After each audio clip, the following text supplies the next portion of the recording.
Hey there guys, and welcome back to Europe in Detail. In the last episode we started work on this Italian based coastal town, and in this episode we take it a bit further. We add a few more buildings, and more importantly we add the train station in, which starts bringing in heaps of people from Gotsberg. So let's jump into the episode and start making some stuff.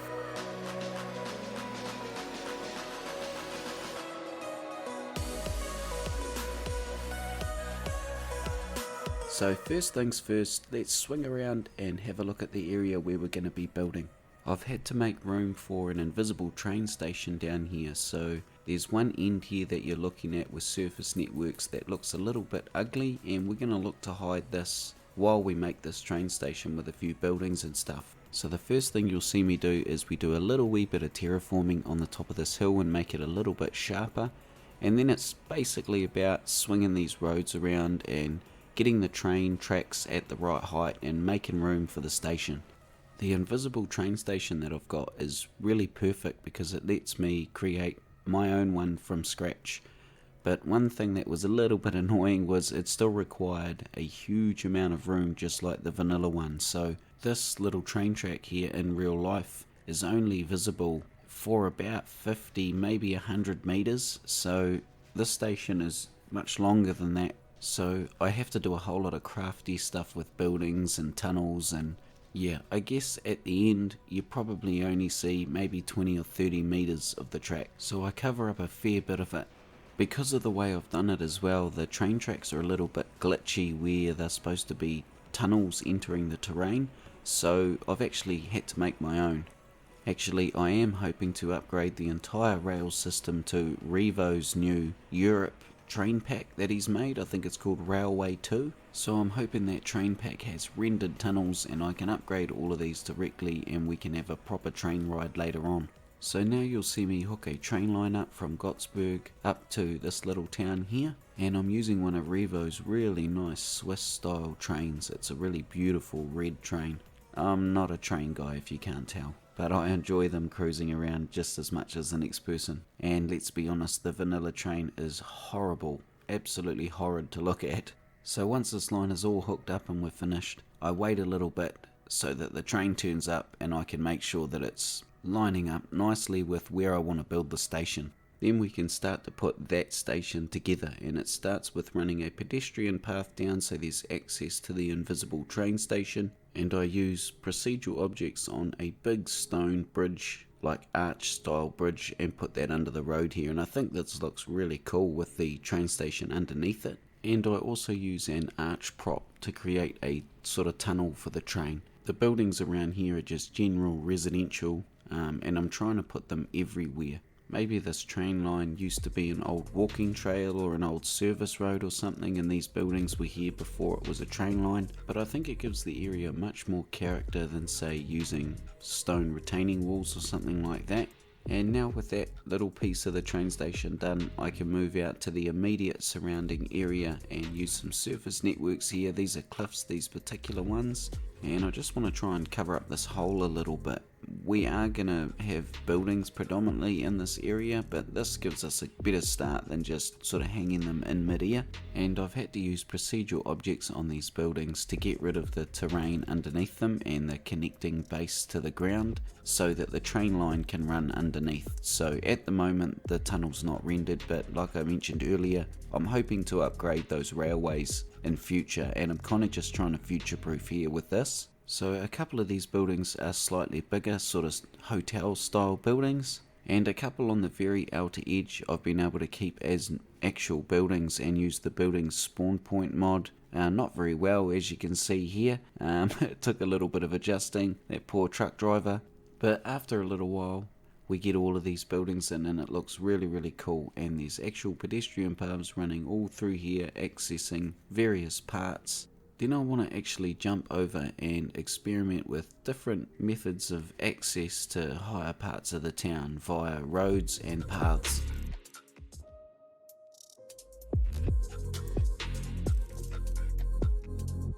So the train station's working great. There's so many people in the city and they're all coming via the train, which is awesome. So now I've got those sort of roads in, I can start putting a few more buildings in.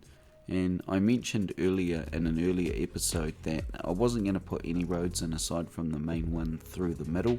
I decided to put in a couple of auxiliary roads here. This is going to be the widest part of the town, and yeah, I think the middle, just the single middle road would have been a little bit inadequate, so I'm adding just a couple more here, and they elevate slightly behind the buildings. They probably go up about 20 or 30 meters. And everywhere else I just use these concrete pedestrian paths, and everyone sort of tends to use them to get to their house if it's back away from the roadside. And I guess my hope is to have everywhere in the city active. You know, I want people walking through all the little alleyways, even right up the top of the town and stuff like that. I just really reckon that'd be neat. And there's definitely a sort of a process that's emerged now that I'm a fair way through this, and it's getting these paths in pretty early and making sure they work, and then I can sort of build around them, because they become the little alleyways between all of these buildings when they're finished.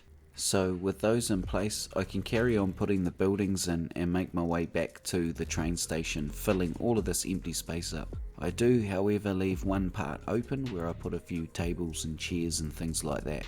I've also had to use procedural objects on a couple of these buildings because I needed to squeeze them into really sort of niche areas, and I couldn't do it without it. And this gives me the opportunity to change the colour of the facade, and most of them are plastered facades with that nice pastel colour, and every now and then there's a nice bright colour chucked in there like a yellow or a peach. And I'm also doing my best to try and be dynamic and really vary how I put these buildings down. It's very easy just to be, you know, put one next to the other wall to wall, but I'm trying to leave little gaps and little alleyways and just trying to make it look interesting. I'm also conscious of making sure that there's proper access way to every building that I put down, even if it is PO'd and sort of not active.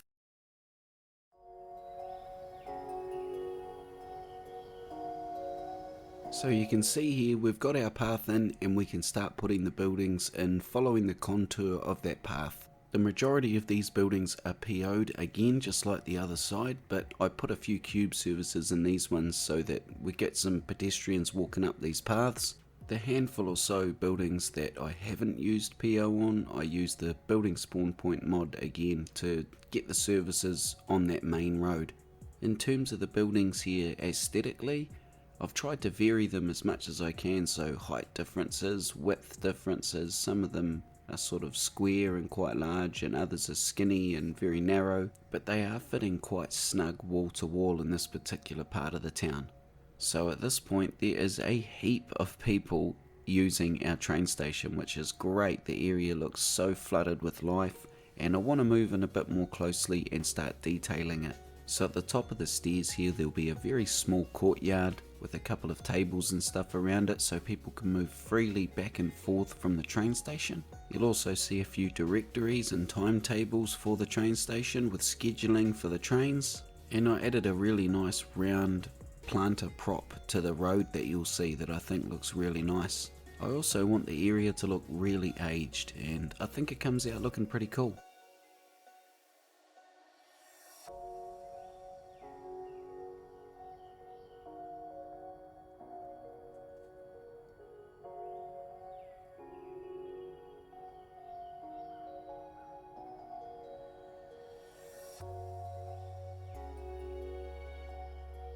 It's really all starting to come together now, with all the lovely pastel coloured buildings around and the narrow alleyways and the people flooding them. There is a really special vibe developing in the town, and I'm well and truly on the home straight for this train area now. I've just got to finish off the last of the paths on the other side here and the detailing around said paths. And there's a little bit of trickiness over this side because the path is a bit elevated and there's a funky area below it that I have to do something with, and I think eventually I just do the old bush trick and chuck some foliage in there. I also go around and use procedural objects to squeeze the last of the really awkward buildings in. A lot of these ones have to be stretched and manipulated in really weird ways, so I've waited till right at the end to do these particular ones. But looking at Manarola on Google Earth, we can see that these buildings are very much made to fit wall to wall, and in some cases in really odd ways. and it's fair to say this is a huge part of the aesthetic, so it's worth the time to get this right. And by the time I finish off doing those buildings, it's really starting to look quite complete down here. This train line in real life that runs through and down this Italian coast was a huge part of the inspiration and reason why I chose Cinque Terre as inspiration in the first place. Even though the way that I've done my station differs from the real life one, as crazy as it may seem, it's actually not far off how this line is in real life.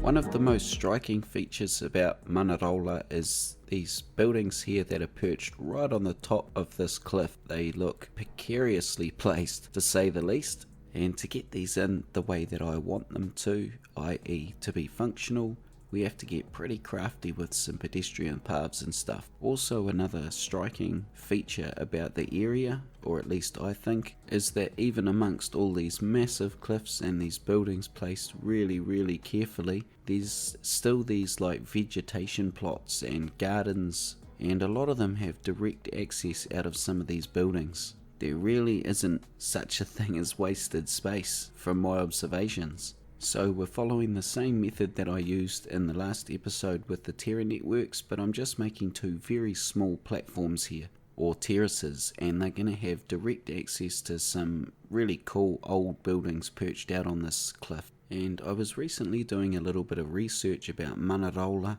and it's actually very popular for its winemaking and wine tasting, so I'll assume that some of these vegetation plots are probably going to be vineyards or have something to do with winemaking. So maybe these two here in particular are for like wine tours, you know, where you do a tasting and go out on the vineyard and have a look at actually how it's all done. Being so close to the actual township and having direct access down here would make sense to have this sort of something to do with tourism would be going on here.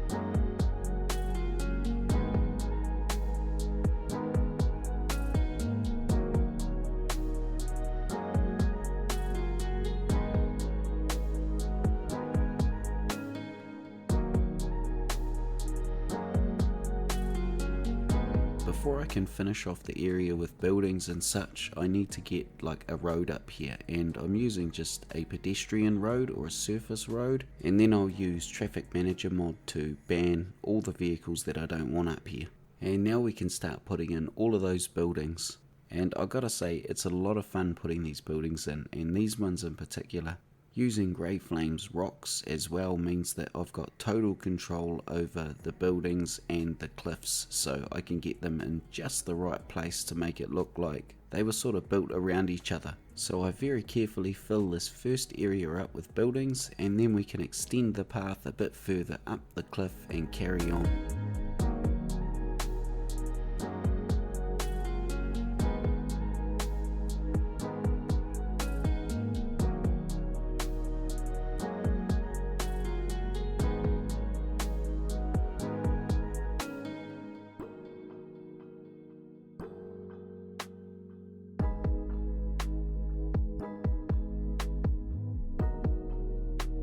The pedestrian path gets extended here so that the citizens have access to these buildings.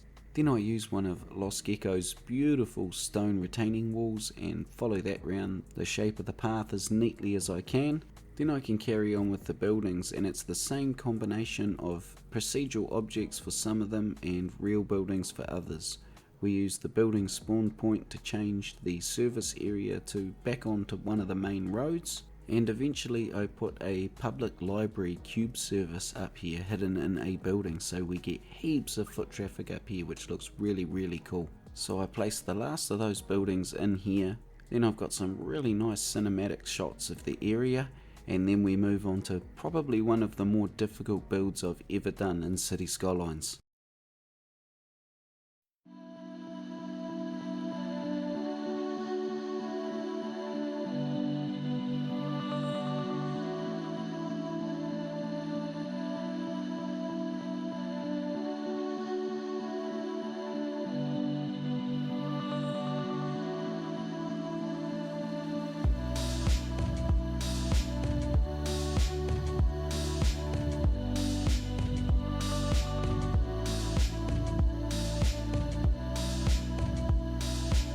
This particular part of Italy has a lot of really cool old stone aqueducts.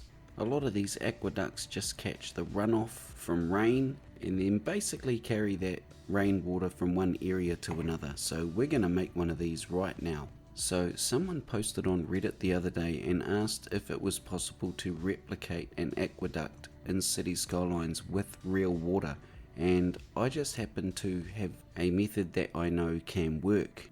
A couple of years ago I was working on a sci-fi series and I did something similar. Admittedly it wasn't an aqueduct, but it was something very similar, and it was actually a fellow YouTuber, Stiga, who helped me out and suggested using clipping networks, and it actually worked. So I suggested to this user on Reddit to do it this way, and he put a post up, or they put a post up later on showing that it worked. So that was pretty cool. So I thought, well, I'm gonna have a go at it now, and I'm gonna build an aqueduct. So this is an extension of what I done in my sci-fi series. So getting down to the nuts and bolts, we raise up the terrain, and I've made a canal here, and this is one terrain unit in game. I can't make this any narrower than this. So remembering that we obviously can't change the height of the water, we need to get that bang on before we put any clipping networks or anything down. Now I do realise that even though this is one unit and I can't make it any narrower, this is probably far too wide for an actual aqueduct, especially one that just catches the runoff. This is probably more like the width of a river, but for the sake of pulling this off with real water and not having to use props or Kaminogi's waterfall, you know, I have to sort of make it this wide. So next up is getting these clipping networks down. Now this is where things can actually get really confusing, and I think it's going to help that I've got a plan, and I've had a plan right from the start, and I know exactly which surface networks I'm going to use to cover over this clipping and how I'm going to use them. So as long as you've got a picture in your head, these clipping networks don't get too overwhelming. That said, this would be much easier to do on flat terrain. So you can see here now that all the clipping networks are in, our water is just floating where we've left it, which is pretty cool really. And next up is to get a prop and start making this aqueduct, and I've got a couple here. I've got just a concrete arch, and I've got the actual aqueduct from Armesto, and unfortunately my water is far too wide for Armesto's one, so I'm going to have to make my own out of this concrete prop arch. And it's good old procedural objects to the rescue again here, and once I've got this hole running, I can adjust the height so that the water's just underneath the nibs on the side of the arch. Then we copy them and very carefully move them down until we're right down below where we want to make the artificial ground level out of the surface networks. Now in terms of those surface networks, because the ground here is so uneven, I've decided to use the cliff surface networks. So if you were trying this on flat ground, you'd obviously just use the flat surface networks and it would be much easier. But I guess because of the nature of the terrain here, I can get away with sort of just fitting these cliffs together in any old random fashion, as long as we can't see through the end of the surface network, which would kind of ruin the illusion. And I guess that was probably the most tricky thing, was checking it from every angle and making sure that all the clipping was sort of covered. But I'm really hoping that you guys or other people pick up on this and run with it, because, you know, potentially you could put shipping lanes over, you know, if you made it wider and things like that. And, you know, I haven't experimented with putting roads under it or whether that's possible and stuff. So I would love to see what other people can do with this. It's not that hard once you get the hang of it.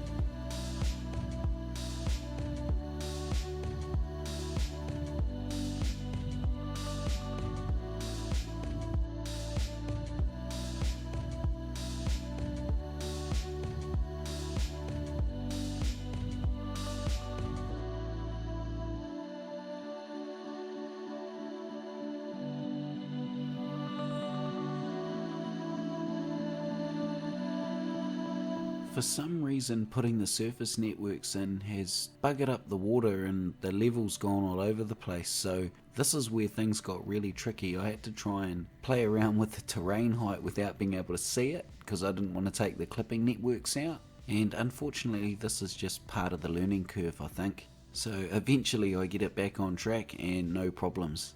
At this stage, I'm really liking the way that it looks, and it's sort of all working. Not perfectly, admittedly, but well enough. I just kind of wish that I could make it narrower, because it does look too wide. If it was sort of half or even a quarter the width, it would look sort of bang on. But it's a small complaint really, and yeah, I hope you guys run with this and we see some other cool stuff.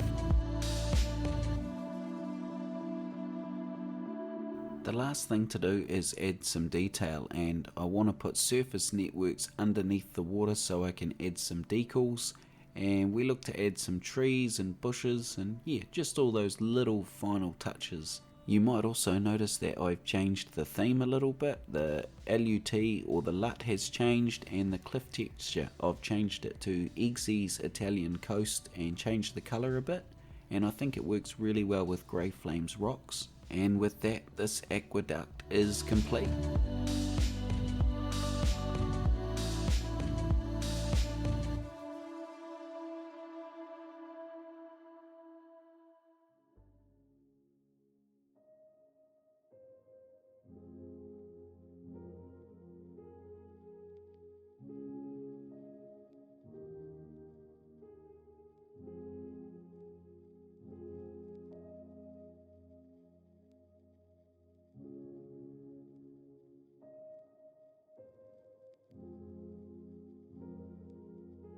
Well, thank you so much for watching, guys. I really appreciate it. I hope you've enjoyed the episode. I would love to know your thoughts down in the comments. Otherwise, have a great day, guys, and I'll see you on the next episode.